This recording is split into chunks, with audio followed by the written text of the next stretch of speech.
Assalamualaikum warahmatullahi wabarakatuh.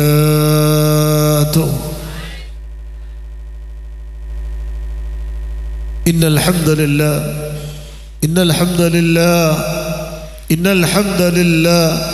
nahmaduhu wa nasta'inuhu wa nastaghfiruh wa nastardi'u wa nastahdi'u min shururi anfusina wa min sayyiati a'malina may yahdihillahu fala mudilla lahu ومن يضلل فلا هادي له أشهد أن لا إله إلا الله وحده لا شريك له وأشهد أن سيدنا ونبينا محمدا عبده ورسوله لا نبي بعده وبارك وسلم على سيدنا مولانا محمد مفتاح باب رحمة الله عدد ما في علم الله صلاة وسلاما دائمين بدوام ملك الله وعلى آله وصحبه ومن والاه ومن تبع سنته واقتدى بهدى.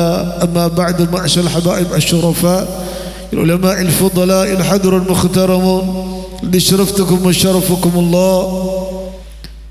Alhamdulillah, segala puji bagi Allah Subhanahu wa taala yang mana kita dianugerahi lagi oleh Allah Subhanahu wa taala waktu, kesempatan kita dapat mengingat Allah, waktu kesempatan kita dapat mengenang jasa-jasa mulia agung baginda Nabiuna Maulana Muhammad.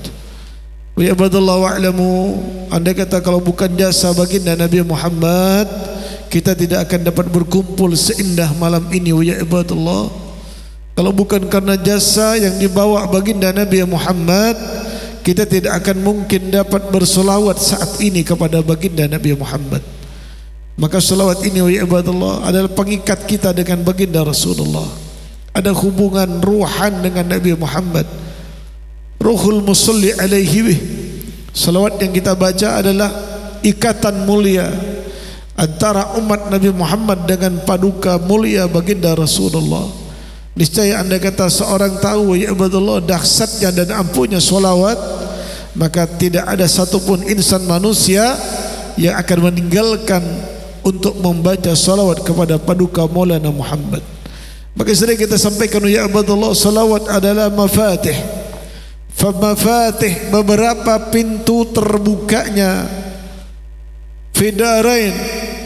Kalau orang ingin bahagia dunia akhirat, maka kunci pertama adalah salawat kepada paduka Nabi Muhammad. Miftahus sa'adah, pembuka kebahagiaan. Maka ya ibadallah, banyak di antara insan manusia setelah jalan wa ibadallah, dia mengejar kebahagiaan tapi tidak melalui jalan yang benar. Banyak wa ibadallah di antara sehadir atau tak hadir, Pak. Banyak orang mengejar kebahagiaan yang kebi sebagian orang ya ibadallah, bila Roma pernah gaji bulanan, mobil berserak, pangkat jabatan tinggi, itu adalah puncak kebahagiaan. Salah besar ya ibadallah. Sebelum kita lanjutkan, kita doakan di majelis yang mulia ini, mudah-mudahan semua yang hadir akan selalu dan seterusnya diberi kebahagiaan oleh Allah Subhanahu wa taala. Khususnya kepada mempelai berdua akan diberikan kehidupan yang lebih layak kelak di dalam kehidupan dunia dan kehidupan akhirat. Maka dengan demikian ya ibadallah, Hujjatul Islam Al-Imam Al-Ghazali menyikapi apa makna bahagia itu ya ibadallah. Maka dalam satu kitab Mizanul Amal, ada satu kitab namanya Mizanul Amal, beliau mengutip tentang maqalah Imam Hujjatul Islam Imam Al-Ghazali. Apa makna kebahagiaan itu? Kebahagiaan menurut beliau ya ibadallah, yang sering kita sampaikan bukan sekali dua kali dalam satu kalimat ya ibadallah, sa'adah yang artinya bahagia, atau sebaliknya khilafus saqawah, atau orang ya ibadallah yang hampir tidak memiliki kesulitan, kedukaan, maka itulah bahagia. Maka ya ibadallah, bagaimana bahagia ini hanya dianggap kebahagiaan dunia. Maka kalimat sa'adah, sa'adah ya ibadallah bukan hanya di dalam dunia. Maka itu menunjukkan bahwa yang disebut bahagia seseorang itu yang dapat melakukan ibadah kepada Allah dengan segala anugerah rezeki yang diberikan Allah Subhanahu wa taala. Bukan hanya orang hanya melimpah harta pangkat jabatan tapi dia durhaka kepada Allah. Apa kata beliau Imam Al-Ghazali, dan ini sering Habib sampaikan ya ibadallah, maka dikatakan oleh beliau sa'adah, apa yang disebut kebahagiaan, kullaha fi ayyam lika rajulan nas. Yang disebut orang bahagia diibaratkan oleh Imam Ghazali, seorang laki-laki yang dapat mengatur, menguasai nafsunya. Itulah bahagia. Artinya ketika apa ya ibadallah, siapapun di antara kita yang tidak dapat mengontrol, menguasai nafsunya, menjadi budak nafsu, maka dia tidak akan mendapat kebahagiaan. Baik sekali itu Habib. Coba pikir ya ibadallah, para ibu, para bapak, kenapa bisa orang mencapai kebahagiaan yang ada hanya kekurangan, Pak? Selagi orang kira sekorang tidak akan pernah bahagia orang itu. Andi mobil situng, dia pingin mobil 2. Andi mobil telok, kita ingin menambah lagi. Dia memiliki harta yang banyak, aset yang melimpah, dia ingin tambah lagi. Kapan bahagianya? Hatta zurtumul maqabir, sampai dia menemui ajalnya, kematiannya, barulah dia akan muntaha, dia akan selesai dalam kehidupan dunia. Ingat ya betul, hidup ini hanya sementara, Pak. Banyak orang yang terkecoh dalam kehidupan ini. Banyak orang yang terpancing hanya dengan mengikuti nafsu belaka yang tidak pernah akan pupus ya betul, yang tidak akan pernah berhenti. Nafsu ini akan menggerogoti jiwa kita, akan selalu akan menggerogoti, akan selalu akan menghabisi setiap muamalah kita dengan nafsu ammarah. Maka beruntunglah seseorang yang dikasih oleh Allah Subhanahu wa taala. Hanya orang yang dapat kasih sayang Allah yang akan selamat daripada nafsu ammarah. Maka nafsu ammarah itu akan menjungkalkan kita kepada hal-hal yang buruk. Inna nafsa ammaratun bisu illa ma rahima rabbi. Maka ya ibadallah, sungguhnya nafsu itu adalah jahat. Nafsu itu akan mengajak, akan menjungkalkan kita kepada sesuatu yang buruk. Kecuali golongan la ma rahima rabbi, yang mendapatkan kasih sayang Allah Subhanahu wa taala. Kemudian yang kedua, apa yang disebut sakawah, apa yang disebut orang yang celaka, kata Imam Al-Ghazali. Disebut oleh Imam Al-Ghazali ya ibadallah, sebaliknya fi andan tamlikahu nafs, seseorang yang akan diperbudak, yang akan dikuasai oleh nafsunya. Kalau yang pertama orang yang bahagia, makna sa'adah, orang yang dapat menguasai nafsunya. Orang yang celaka, kata Imam Ghazali, orang yang akan dikuasai oleh nafsunya. Maka ini tidak akan pernah mendapatkan dan tidak akan pernah bersamaan wa ibadallah. Karena dalam hati hanya ada satu ruang, Pak. Tidak mungkin mendapatkan 2 ruang. Ketika dia hubud dunia, maka tidak akan penuh dengan cinta kepada Allah Subhanahu wa taala. Ketika kita seseorang hubbullah, hubbul lillah, dia cinta kepada Allah, maka dia akan jauh daripada sifat cinta kepada duniawi. Maka jelas ya ibadallah, siapa yang tertera dalam Al-Quran yang disebut orang bahagia, ini semua sudah memahami ya ibadallah. Qad aflahan man zakkaha wa qad khaba man dassaha. Orang yang bahagia sungguh bahagia. Engkau bunga man zakkaha, sapa orang zakkaha, semerseen abad minad dunub wal uyub. Selagi orang masih banyak dosa kepada Allah, dia tidak akan tenang hidupnya, Pak. Mun orang terbunga ya ibadallah, persedikit dosa kepada Allah, lamun orang terus tenang audin, pas sekoni itu sekesalahan dak ajudan Gusti Allah. Semakin menumpuk dosa itu tidak akan pernah dia akan tenang hidupnya. Siapapun manusianya ya ibadallah, siapapun mereka, tidak terkecuali orang yang alim, apalagi orang juhala, apalagi orang yang bodoh. Sekalipun dia berilmu, tapi dia menumpuk dosa, tidak akan pernah menemukan ketenangan. Karena hati ini ya ibadallah sangat sensitif, Pak. Hati akan mendapatkan hatil mutmainnah, qalbul mutmainnah hanya dengan ibadah kepada Allah.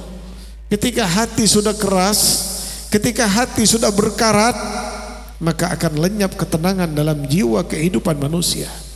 Bela dari kita ya ibadallah, lebar sebab papangkian sesingkat kita ya ibadallah, orang nyari sebab musabab agar kita terhindar daripada antara dunub wal uyub, daripada dosa kita dan celah-celah kita. Maka diceritakan ta'ajab salah satu orang yang pernah berteman dekat dengan Imam Ahmad bin Hanbal. Makanya ya ibadallah, kita berkaca kepada ulama-ulama sufi, ulama-ulama yang terdahulu mengikuti jejak-jejak para sahabat Nabi Muhammad yang dekat dengan Rasulullah sallallahu alaihi wasallam. Kata kenapa orang lambat ya ibadallah mengistilahkan, menyebutkan qala Yahya, salah satu ulama terkemuka dulu yang berteman dekat dengan Imam Ahmad bin Hanbal. Apa yang dikatakan beliau ya ibadallah, ma ra'aita mithl Ahmad bin Hanbal, aku tidak pernah melihat sebagaimana Imam Ahmad bin Hanbal, sahibana, yang berteman denganku, kata beliau, 50 sanatan, kurang lebih sekitar 50 tahun yang berteman dengan sahabat ini. Apa yang dikatakan oleh temannya ini? Maftaharra alaina bi syai' mimma kana fi. Yang pertama minas salah wal khair. Dikatakan oleh beliau ya ibadallah, aku tidak pernah melihat sahabat seperti Imam Ahmad bin Hanbal. Kenapa demikian? Imam Ahmad bin Hanbal berteman dengan seorang ini, dia kurang lebih berteman sekitar 50 tahun. Akan tetapi dalam kurun waktu yang begitu panjang 50 tahun ya ibadallah, beliau Imam Ahmad bin Hanbal maftaharra alaina bi syai', tidak pernah membanggakan sesuatu apapun mimma kana fi, apa yang terdapat dalam dirinya Imam Ahmad bin Hanbal. Apakah itu minas salahi, apakah itu menyangkut dengan kesolehannya, wala khair, atau kebaikannya. Maka ini diterangkan dalam kitab ya ibadallah Hilyatul Awliya. Maka bagaimana dengan kita ya ibadallah? Kita sering kadang-kadang ibadah sedikit tapi kita bangga. Kita memiliki harta sedikit kita bangga. Kita memiliki sedikit kelebihan, kita bangga dengan apa yang kita perbuat, padahal tidak sebanding dengan apa yang dilakukan ulama-ulama terdahulu. Maka cerita tentang masalah Imam Ahmad bin Hanbal ya ibadallah, agar kita lebih berkaca dan beribadah sebagaimana beliau-beliau terdahulu ya ibadallah. Orang lambat pak ibadah nikau ya ibadallah, ada yang hatam Quran dalam 3 hari sekali. Ada yang hatam Quran mereka min ahlil sufi, beliau ada 1 hari hatam 1 kali. Ada yang lebih daripada itu. Ada yang ibadahnya tengah malam sampai ada puluhan kali. Maka diceritakan oleh anak beliau Abdullah, putra salah satu daripada Imam Ahmad bin Hanbal. Diceritakan ya Abdullah bagaimana abahnya Imam Ahmad bin Hanbal. Diceritakan kana abi yusalli fi kulli yawmin wa lailatin 300 raka'atan. Dinyatakan ya Abdullah oleh Abdullah putra daripada Imam Ahmad bin Hanbal, apa yang dikatakan beliau? Ayahku, bahwasanya ayahku kana abi yusalli, bahwasanya ayahku melakukan ibadah salat fi kulli yawmin wa lailah, setiap hari setiap malam, tidak kurang dari 300 rakaatan, tidak kurang dari 300 rakaat. Imam Ahmad bin Hanbal seorang ulama besar, hampir tidak memiliki harta beliau, yang dikerjakan tiap hari hanya ibadah, hanya beribadah kepada Allah Subhanahu wa taala. Hanya diceritakan oleh beliau di putra beliau Abdullah Ibn Ahmad bin Hanbal, dinyatakan ya ibadallah, falamma marada min tilkal aswat, semasa sakitnya Imam Ahmad bin Hanbal, itu pun karena sebab cambukan,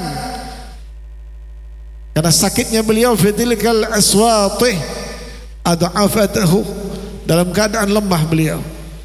Maka kenapa beliau dicambuk? Nanti kita terangkan kenapa Imam Ahmad bin Hanbal dicambuk pada zamannya. Apa sampai pecot, sampai lokah.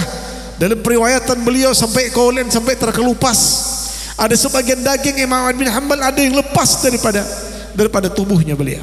Apa ya betul penyebabnya? Dikatakan oleh putranya Abdullah ibn Ahmad bin Hanbal ya Abdullah, fakana yusalli fi kulli yawmin wa lailatin 150. dalam keadaan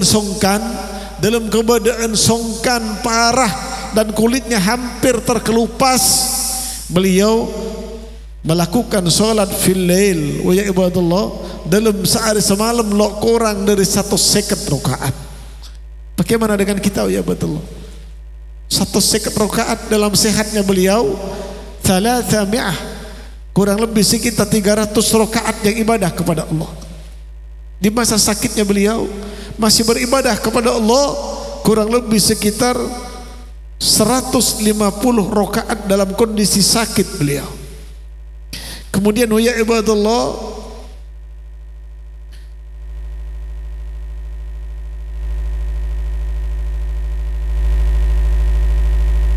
diterangkan ya ibadallah, kenapa Imam Ahmad bin Hanbal ini sampai dicambuk oleh rezim pada zaman itu. Karena pada zaman itu ya ibadallah diceritakan hanya satu persoalan kecil bagi mereka, tapi besar bagi Imam Ahmad bin Hanbal. Apa penyebabnya ya ibadallah?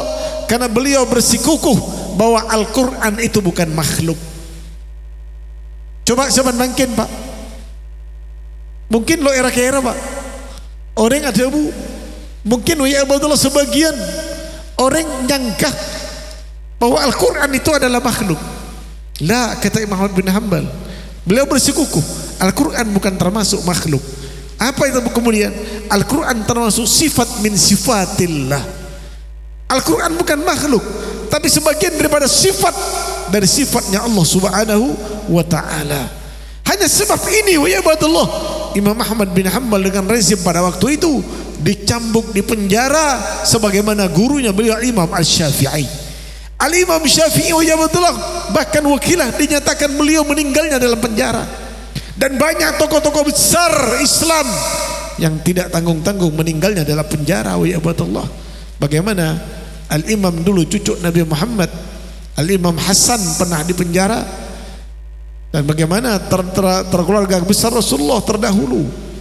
Maka orang-orang pecinta syariat, pecinta Habibuna Maulana Muhammad adalah bagian daripada resiko cinta kepada beliau, harus mau dibuli, dicaci dan disakiti, tapi karena kecintaannya termasuk Imam Ahmad bin Hanbal kepada Allah subhanahu wa ta'ala, dia tidak akan pernah bergeming dengan keyakinannya bahwa Al-Quran tetaplah merupakan sifat min sifatillah subhanahu wa ta'ala, bukan termasuk makhluk. Sehingga dengan pernyataan ini ya ibadallah, banyak orang lamba menyakiti kepada Imam Ahmad bin Hanbal. Imam Ahmad bin Hanbal termasuk satu-satunya ya ibadallah murid beliau yang sangat disayangi dibandingkan dengan murid-murid yang lain.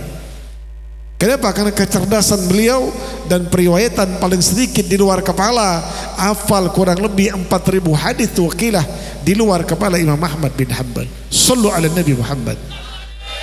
Bagaimana dengan kita ya ibadallah? Makanya perlu kita menceritakan tentang hikayatus salihin, hikayatul anbiya was syuhada was salihin, menceritakan bagaimana imam-imam terdahulu mencapai kebahagiaannya di dalam dunia dan akhirat. Maka pendapat Imam Al-Ghazali yang sudah disampaikan tadi di atas, bukan hanya orang yang berlimpah harta pangkat jabatan saja yang mereka dianggap dia bahagia dunia akhirat, tapi kebahagiaan yang hakiki di mana seseorang dapat mengatur nafsunya, bukan diatur oleh hawa nafsunya, dan dia tetap beribadah kepada Allah subhanahu wa ta'ala, sehingga tidak mustahil tempat yang begitu sederhana secara kasat mata dikatakan baiti jannati. Bagaimana dengan sekarang? Apakah masih berlaku ya ibadallah? Rumah yang begitu megah, harta melimpah, pangkat jabatan tinggi, dihormati oleh manusia, tetapi tidak mungkin, tidak semudah itu mengatakan baiti jannati. Artinya di sini ya ibadallah tidak ada jaminan ya ibadallah bahwa seorang yang berharta tapi tidak beribadah kepada Allah dia akan mendapatkan ketenangan batiniyah wa zahiriyah. Maka kunci kebahagiaan tidak lepas daripada wassalawat kepada Nabi Muhammad sallallahu alaihi wasallam. Kita malam ini dan seterusnya berkat Habibuna Maulana Muhammad akan selalu kita akan menyambung cinta, mahabbah dan salawat kepada paduka Maulana Muhammad. Hanya ini adalah salah satunya di antara sekian banyak Amal-amal mafatih, pembuka dari segala pembuka mafatih sa'adah fi darain, pembuka kebahagiaan di dua keadaan, dua alam dunia dan akhirat. Ya ibadallah, maka bersyukurlah kita kepada Allah bahwa kita dalam kondisi apapun tetap kita berselawat kepada Habibuna Maulana Muhammad.